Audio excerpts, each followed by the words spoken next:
Question number 10, Phil Twyford. Thank you, Mr Speaker. My question is for the Minister of Building and Housing.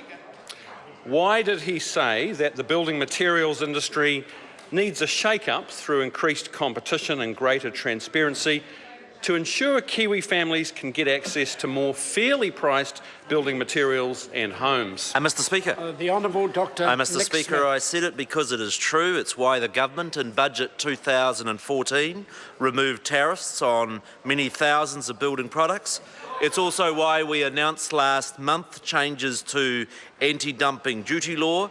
It's why we have a bill before Parliament reforming the standards system, because part of the problem is enabling timely approval of imported building products. And it's also why we're working through the complex liability issues in line with the recommendations by the Law Commission, who noted that because council face high liabilities, it should be capped. Then there's a resistance from councils to innovative building technology that reduces competition. I can assure the member that we are very open to competition from products with Chinese-sounding names. Supplementary. Supplementary question, Phil Twyford.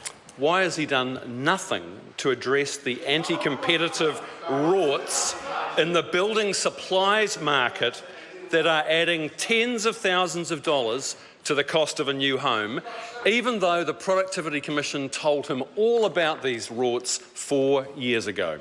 Speaker. The Honourable Dr. Nick Smith. Mr Speaker, this sounds like a bit of a rerun of the Shane Jones claims in respect to supermarkets that came to absolutely nothing.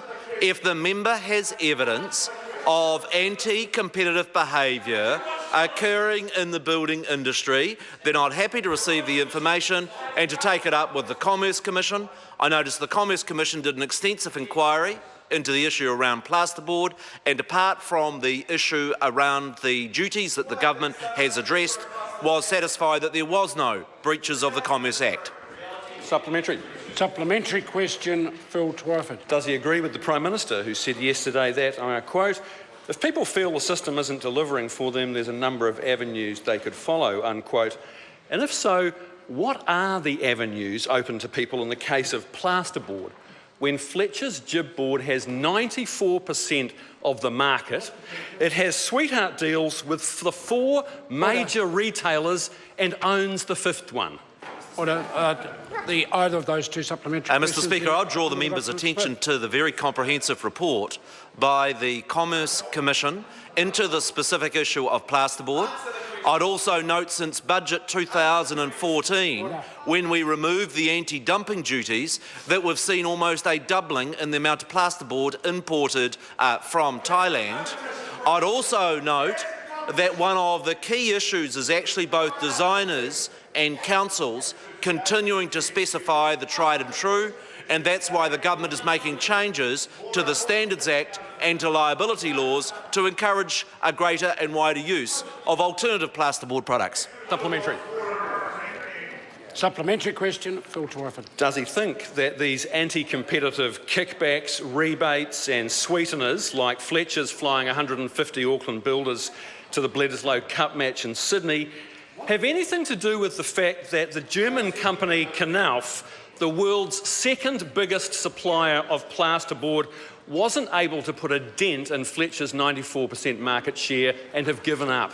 Mr Speaker. The Honourable Dr. Nick Smith. I'm interested in the principles of members opposite who find it obscene for builders to get free rugby tickets, when I noted them at rugby games all the time when they take free rugby tickets. Supplementary. Order. Supplementary question, Phil Twyford. Has he advised the Minister of Commerce that the Commerce Commission needs more teeth, given that it confirmed all of the rorts and kickbacks are in fact going on in the building supplies market, but it doesn't have the powers to do anything about it? Mr Speaker. The Honourable Dr. Nick Smith. Mr Speaker, I would draw the attention of the House to the wild claims that were made by Shane Jones in respect of the supermarket circus, and in which, when the Commerce Commission investigated them, they found they came to nothing. And I simply say to the member, put up the detail. I'm happy to take a complaint, but just more rhetoric doesn't cut the mustard.